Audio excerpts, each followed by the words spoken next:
It reads, "Welcome to Zumsteins. For thousands of Victorians, Zumsteins is a name that conjures up timeless memories of carefree family holidays, filled with human laughter, a testament to the vision and dedication of a remarkable pioneer couple who carved out this bushland, one of Australia's first truly authentic holiday retreats."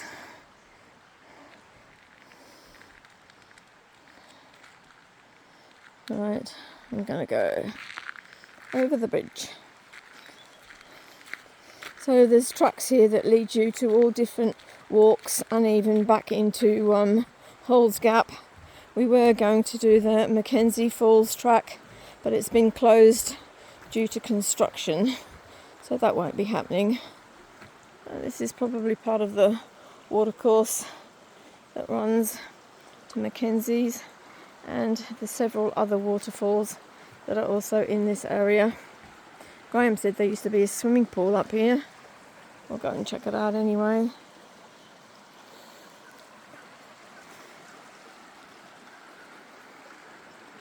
But it's just very nice woodlands. No giant man palms. We're not in Tassie anymore, unfortunately.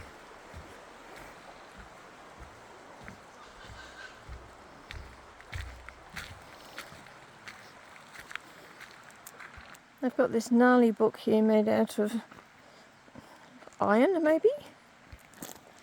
So this is the book that's on display. This is Picnicking at Zumsteins in the 1920s.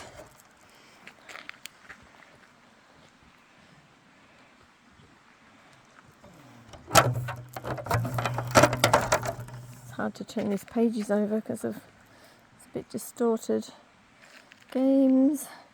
Kenzie Creek. I don't think I can do any more. I'll just pause it for a second. So that was the swimming pool that Graham was talking about. So it was there in the 1950s. He obviously wasn't there then. Doesn't say if it's been closed down or not. And yes, there's areas to camp here too.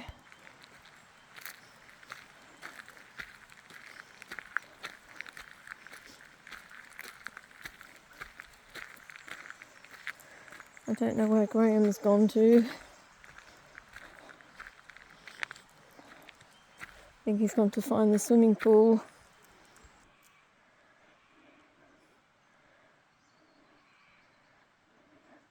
It's another one of those metal books. It's still here. I found Graham. He's looking for that pool.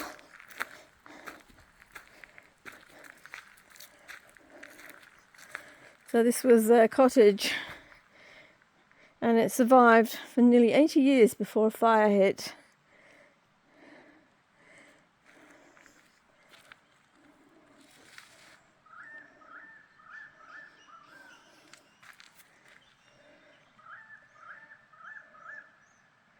On January the 15th, 2014, the green and orange cottages were devastated by a large bushfire. It tore through 50,000 hectares of Grampians National Park. I do remember that. Okay, let's have a look around and see what else there is. This tree is a smooth-barked apple, and it was planted by Walter Zumstein in the 1920s or 30s and is listed on the National Trust Significant Tree Register. I love its bark.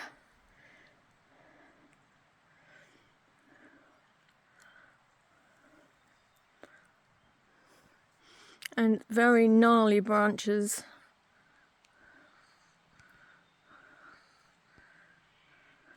Beautiful.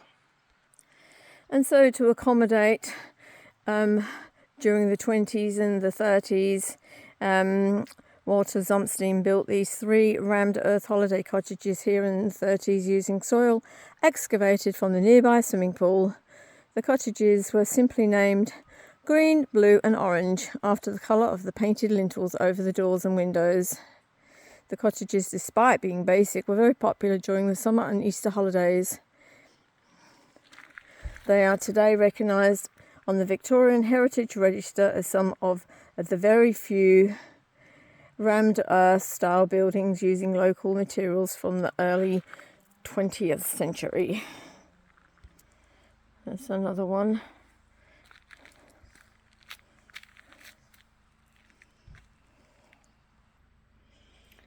Say cottages 1930s onwards. It's all behind fences now. I talk a little bit about inside the cottages.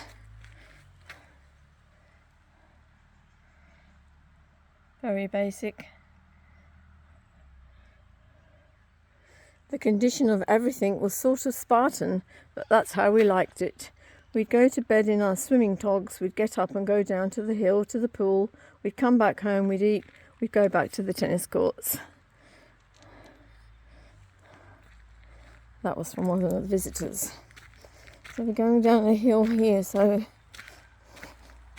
I'm not sure where this pool is. I can see the tennis courts to the right.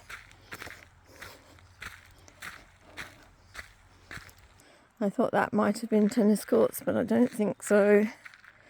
They're just talking about the ancient building technique involved in compressing layers of earth between temporary wood forms. During the 1930s depression, when money and materials were scarce, it was used at Zumsteins because of its remote location.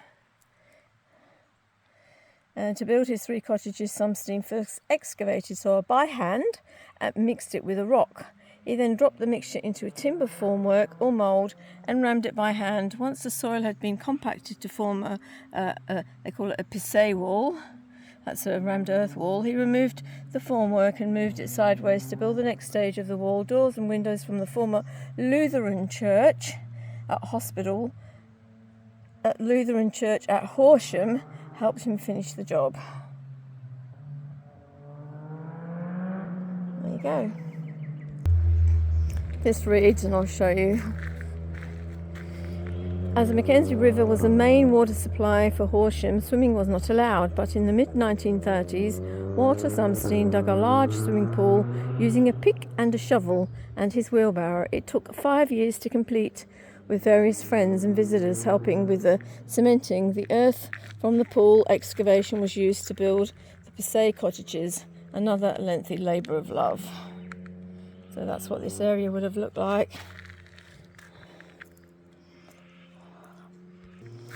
So this would have taken you to his dugout pool.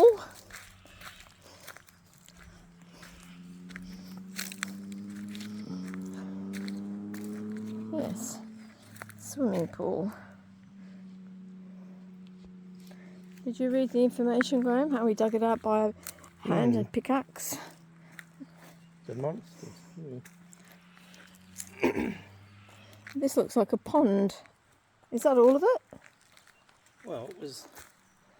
Oh. I can't remember those rocks being in there. It doesn't look monstrous to me. I'm sure this is all. It's monstrous if you were digging it out by hand, I guess.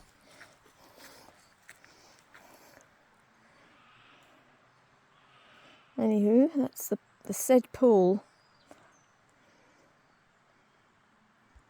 So Graham thinks that this was one end of the pool. Obviously it's all filled in over the years, and it would have gone to where we walked just a moment ago and around. Massive labour of love, that's for sure. Anyway, that's a little bit of an overview of what you can see out here.